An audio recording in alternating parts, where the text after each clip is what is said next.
আল্লাহর নামে তার প্রশংসা করে আমরা ভারতীয়,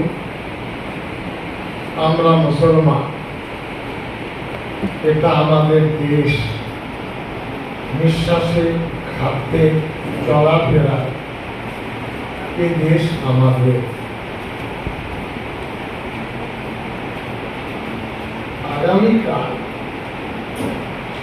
৭৯ বছর পার হয়ে ৮০তম দিবস পালিত হবে স্বাধীনতা, স্বাধীন ভারতে ৪৭ সাল থেকে।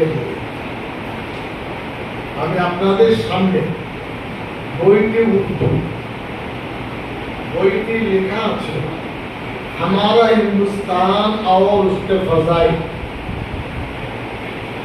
লিখেছেন কে? স্বাধীনতা সংগ্রামী, দারুল দেওবন্দের হাদিস শাস্ত্রের পণ্ডিত, ১২.৫ বছর জেল কেটেছেন ব্রিটিশের বিরুদ্ধে সংগ্রাম লড়াই করে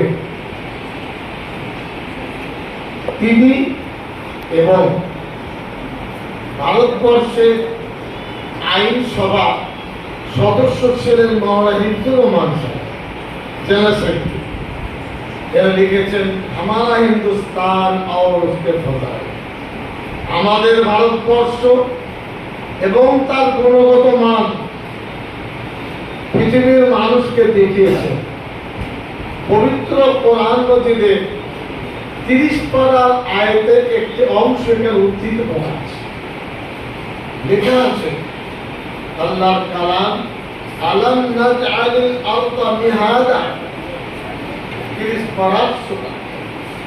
এখানে হযরত আদম এখানে এসেছেন প্রথমে, এরপরে গুণগতভাবে আমাদের দেশের কত ফজিলত বিশ্বের ইসলামী দৃষ্টিকোণ, ইসলামী নীতি আদর্শ দিয়ে এই আন্তর্জাতিক পণ্ডিত বিদ্বজন বই রচনা করেছেন আজ থেকে বোধহয় ৭০ বছর। এটা আমি আপনাদের সামনে দেখালাম। এটা আমাদের অবস্থা। আমরা এতভাবে দেশকে ভালোবাসি, এবং এই যে বইটি দেখছেন, ইতিহাস তুমি কথা বলো, এটা আমি সংকলন করেছি, আমার স্টকে নেই। এই পরিস্থিতি দিনের দিন বড়াবে আমরা ভাবিনি। এটা রিপ্রিন্ট হলে আপনাদের কাছে পৌঁছে দেবে। এই বইয়ে একেবারে ধরুন 1857 সাল থেকে নিয়ে একেবারে 1947 সাল পর্যন্ত প্রায় 147-48 বছরের তথ্যভিত্তিক আলোচনা।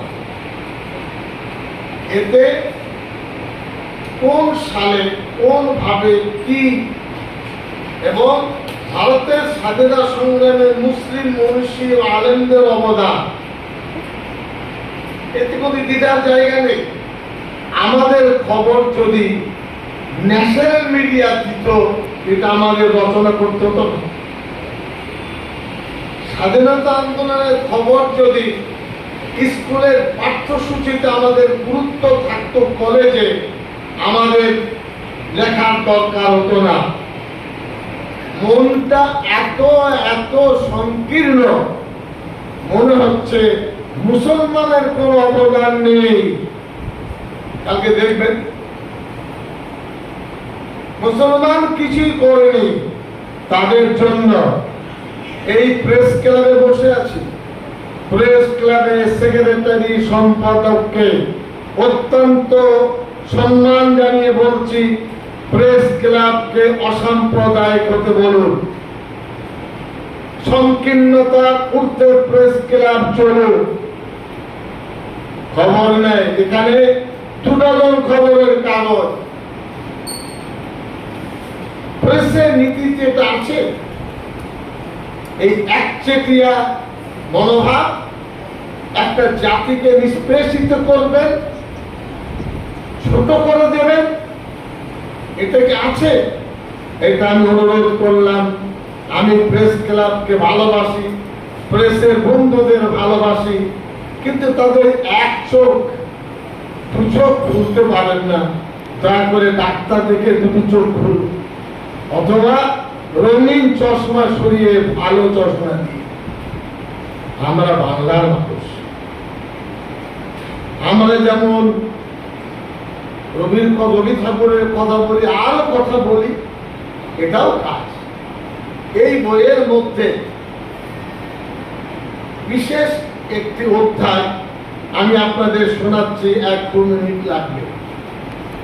স্বাধীনতার 50 বছর পূর্তি উপলক্ষে 16 অক্টোবর 1997 সালে নেতাজি ইন্ডোর স্টেডিয়ামে পশ্চিমবঙ্গ রাজ্য জমিয়ত উলামা হিন্দের আয়োজিত সভায় নেতাজি সুভাষচন্দ্র বসুর ভ্রাতুষ্পুত্র ডক্টর শিশির বোস কি বলেছিল, এক ভিডিও ক্লিপে হয়তো আমাদের অভিযোগ থাকবে। আমি গোপনে আমার কাকামশাই নেতাজি সুভাষচন্দ্র বসুকে গাড়িতে তুলে দিতে গিয়েছিলাম।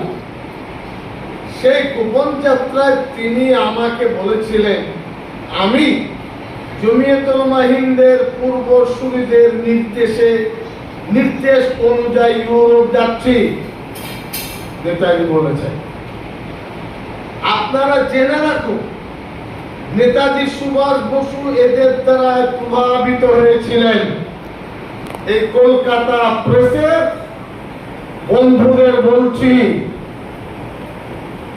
নেতাজির মূর্তি ভাঙছে, খুব আন্দোলন।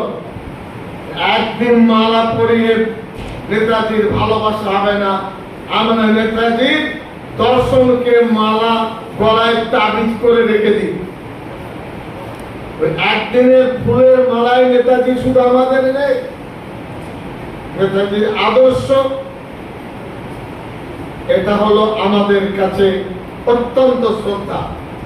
দেশ ভাগের বিষয়ে আমি একজন হিন্দু হয়েও পরিষ্কার ভাবে বলতে চাই যে ভারত ভাগের জন্য মুসলমানরা দায়ী নয়।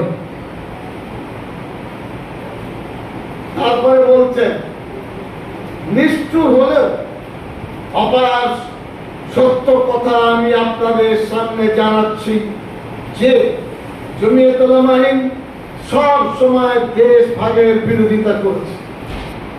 আর বাংলাদেশ যদি আমাদের দেশে থাকতো, পশ্চিম বাংলার বাঙালি সমাজ দিল্লির নেতৃত্ব দিত। আর যারা আছেন হাড়ে হাড়ে জানেন, ওদের কারণে ভাগ হয়েছে। এই ভাগ আমাদের কপালের ভাগ এনে দিয়েছে। কোনদিন তা সমর্থন করেননি। ভবিষ্যৎ প্রজন্ম আপনাদেরকে চিরদিন কেবল স্বীকৃতি দেবে না, বরং অভিনন্দিত করবে। এবার আসুন, এই একটা 6 পৃষ্ঠার একটা গুরুত্বপূর্ণ তথ্য আপনাদের দেব। আমাদের এখানে ওই অক্টোবরের 16 তারিখে আমরা সভা ডেকেছিলাম নেতাজি ইন্ডোর স্টেডিয়ামে। আমি কমিউনিস্ট নই, কিন্তু জ্যোতি বসু মুখ্যমন্ত্রী, তাকে সম্মান জানিয়ে রাইটার্সে চিঠি দিয়েছিলাম। সম্মানীয় প্রয়াত জ্যোতি বসু আপনার চিঠির উত্তর দিয়েছিলেন আমাদের। সেই চিঠি তারিখ হলো 29 September 1997, memo number 240-PCCM, chief minister West Bengal. Jyoti Basu লিখেছেন, জ্যোতি বসু কি বলেছেন আপনারা জেনে নেবেন পরে। ভারতের স্বাধীনতা আন্দোলনে জমিয়ত উলামা হিন্দের বিশেষ ভূমিকা ছিল ব্রিটিশ সাম্রাজ্যবাদের বিরুদ্ধে ঐক্যবদ্ধভাবে সকলকে লড়াই করার জন্য জমিয়ত উলামা অগ্রণী ভূমিকা পালন করেছে, মুসলমান নয়, এটা আমার পক্ষ থেকে। এবং উনি লিখেছেন, আমি অবাক।